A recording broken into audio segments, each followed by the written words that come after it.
dia mbola faly miarabantsika rehetra indray a tratran'izao fotoana anio zao izay iarahantsika mandinika ny tenin'Andriamanitra, andraisantsika fampaherezana avy amin'izany ary indrindraindrindra mba voninahitra Andriamanitra irery ihany.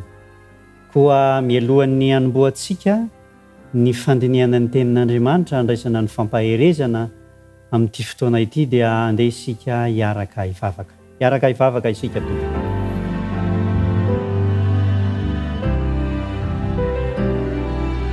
Andriamanitra rainay izay any an-danitro, misaotra anao zahay noho ny tombonandro sy fotoana izay mbola omenao anay, ary indrindra ity fotoana ity izay mbola ahafahanay indray mianatra sy mandinika mamaky ny teninao mba handraisanay fampaherezana.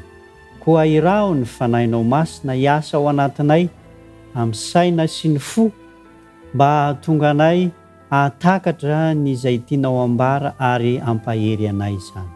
Dia amin'ny anaran'i Jesosy Kristy no angatahana ny vavaka. Amen.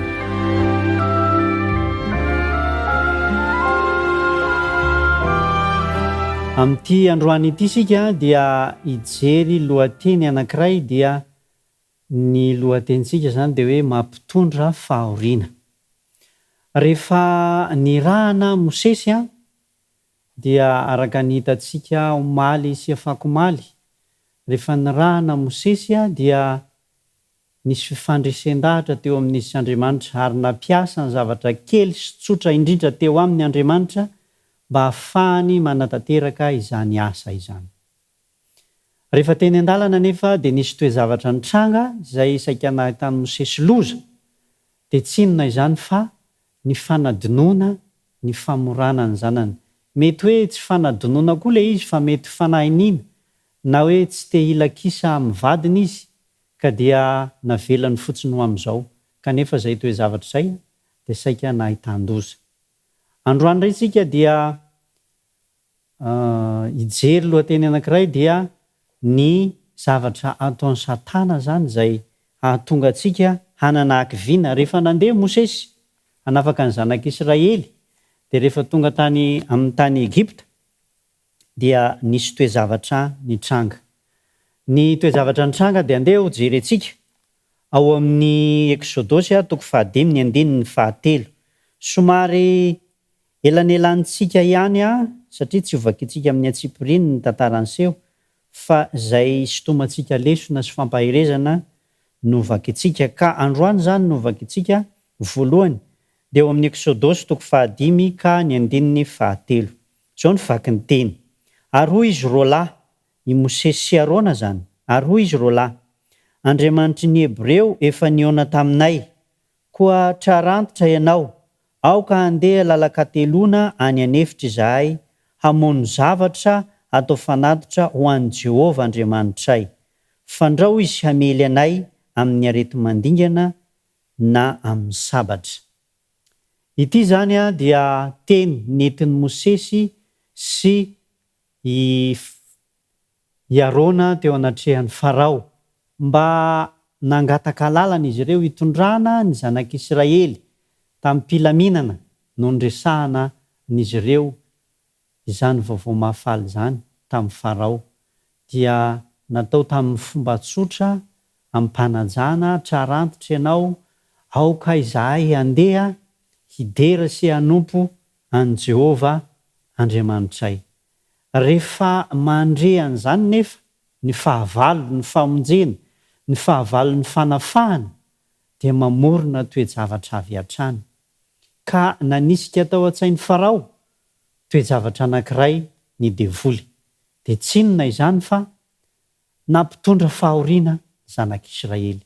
Nampitondra fahoriana zanak'Israely izay naheno vaovao mahafaly fa hiala any Egypta. Andevaka itsika eo amin'ny 9:7.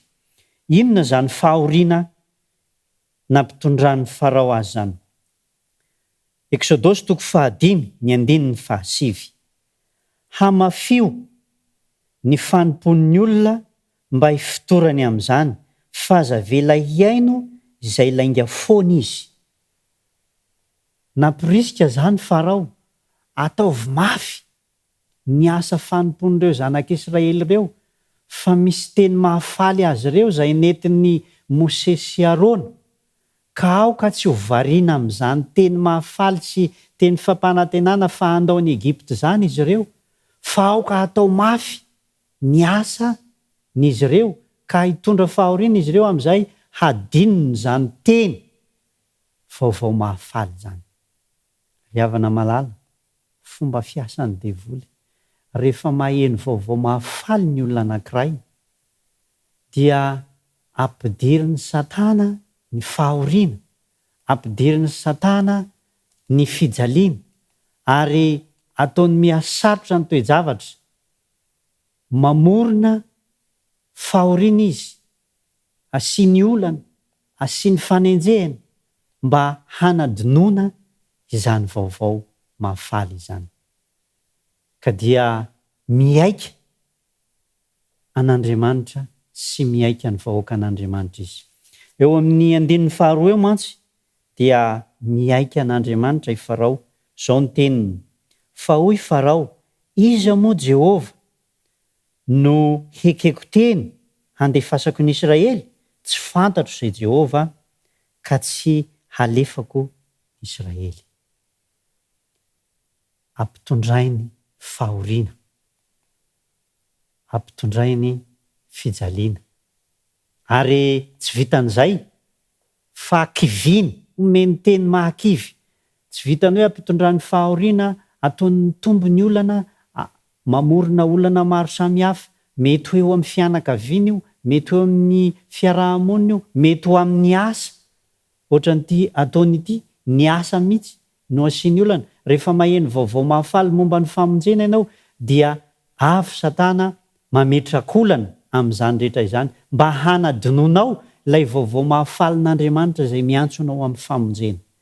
Ao amin'ny 17 sy ny 19 dia zao ny zavatra notenenin'ny Farao tamin'ireto zanak'Israely reto: fa hoy Farao, malaina de malaina ianareo, ka izany no nanaovanareo hoe aoka handeha izay hamono zavatra atao fanatitra ho an'i Jehova. 19 ary ankehitriny mandehany, ataovy izay fanomponareo, fa tsisy mololo homenanareo, nefa ny anjara birikinareo dia mbola ataonareo ihany. Sady nanan-kivy izy, fa kamo reto olo reto, ary nampitomboiny ny asa fanompona. Fomban'ny Satana zany, rehefa maheno vaovao mahafaly ny olona anankiray no gejainy amin'ny fahoriana, gejainy amin'ny olana, gejainy amin'ny fanenjehana mba hanadinoana izany antson'Andriamanitra izany. Dia inona ny zavatra anseho? Ny hena ny risipo vokatra izay fahoriana izay, dia ny hena ny risipo ny zanak'Israely, ka dia nieritreretra izy ireo fa tsy misy fanantenana intsony ny amin'izany, ary nanometsiny an'izy izy, nanometsiny an'i Mosesy sy Arona izay laza ny vaovao mahafaly. Le olona mpitondra vaovao mahafaly indray no nomen'izy ireo tsiny, vokatry ny fahoriana izay nianjady tamin'izy ireo. Ao amin'ny Exodosy 9, ny 7, Exodosy 9 dia ny 7, dia inona ny zavatra anseho? Ary Mosesy nilaza izany tamin'ny zanak'Israely, nefa izy tsy niaino any Mosesy noho ny fahorim-panahy sy ny fanompona mafy. Ry havana, matetika koa dia miseho amin'ny fiainana ankehitriny zany.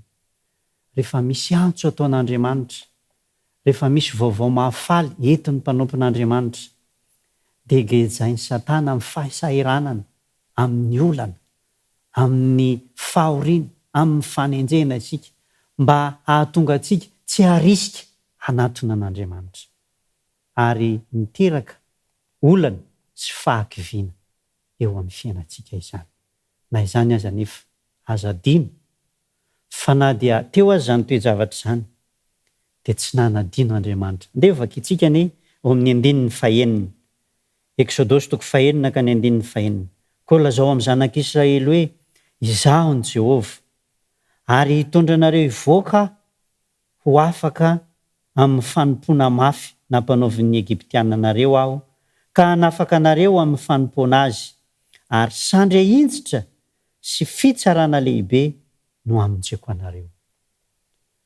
Na dia teo aza zany fihetsika nataony fahavalo izany izay mahatonga fahakiviana amin'ny antson'Andriamanitra dia mbola mahatoky foana Andriamanitra ary mampahery ny zanak'Israely. Mampahery antsika koa izy amin'izay mety ho fahakiviana, amin'izay mety ho fanenjehana, amin'izay mety ho olana volen'ny Satana rehefa maheno vaovao mahafaly isika. Mampahery antsika fa eo anilantsika mandrakariva Andriamanitra. Zao no voasoratra hafatra nampaherezin'ny apôstôly Petera ao amin'ny epistily voalohany. Petera voalohany toko fahaefatra ny andininy faharoa ambin'ny folo. Petera voalohany toko fahaefatra ka ny andininy faharoa ambin'ny folo. Zao no fivaky ny teny. Ry malala, aza gaga noho ny fizahan-toetra mahamay izay mahazo anareo ho fitsapan-toetra, ary aza atao zavatra mahagaga manjo anareo zany. Ry hava malala, rehefa misy toe-javatra mitranga tahaka ny tranga tamin'ireo zanak'Israely rehefa naheno vaovao mahafaly sy ny antson'Andriamanitra izy ireo, dia aza atao mahagaga ny toe-javatra mety mitranga amin'ny fiainantsika. Fa matokia an'Andriamanitra ary eo ka hatoky azy fa izy ilay Andriamanitra mpamonjy, tsy manadino, mpanafaka ary mpampahery. Inona no tokony ataontsika manoloana an'izany? Eto eo anatrehan'Andriamanitra ny zavatra rehetra. Matokia azy ary eo ka tsy ho kivy. Misy ny olana, misy ny fahoriana, misy ny fanenjehana ary misy ny sedra. Aza atao mahagaga izany hozy izy ny apôstôly Petera fa zavatra tsy maintsy iainantsika izany. Na izany aza matokia fa Andriamanitra ombantsika. Amaranantsika azy dia vakitsika ao amin'ny Matio toko faha 1:12 ny andininy fahavalo amby roapolo izay teny efa mahazatra antsika kanefa andraisantsika fampaherezana ho amin'ireny olana izay sedrantsika ireny. Zao ny voalaza ao amin'ny Matio toko faha 1:12 ka ny andininy fahavalo amby roapolo. Matio toko faha 1:12 ka ny andininy fahavalo amby roapolo. Mankanesa ty amiko ianareo rehetra izay miasa fatratra sy mavesatretana, fa izaho no hanome anareo fitsaharana. Ny hany vahaolana azahoantsika mandresy dia ny miaraka amin'ny tompo irery ihany.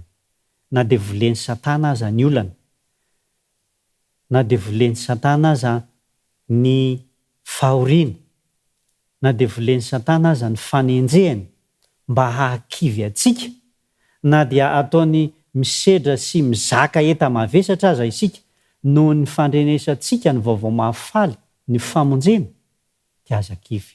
Hoeto eo amin'Andriamanitra fa izy no mahay mampitsahatra an'izany. Tompany eo ombantsika ary izy no ampahery antsika ka ahita fitsaharana amin'izay olana volen'ny Satana isika rehefa manantona an'Andriamanitra ka hivoaka ho mpandresy tahaka ny nandresen'i Jesosy Kristy. Hiaraka hivavaka isika.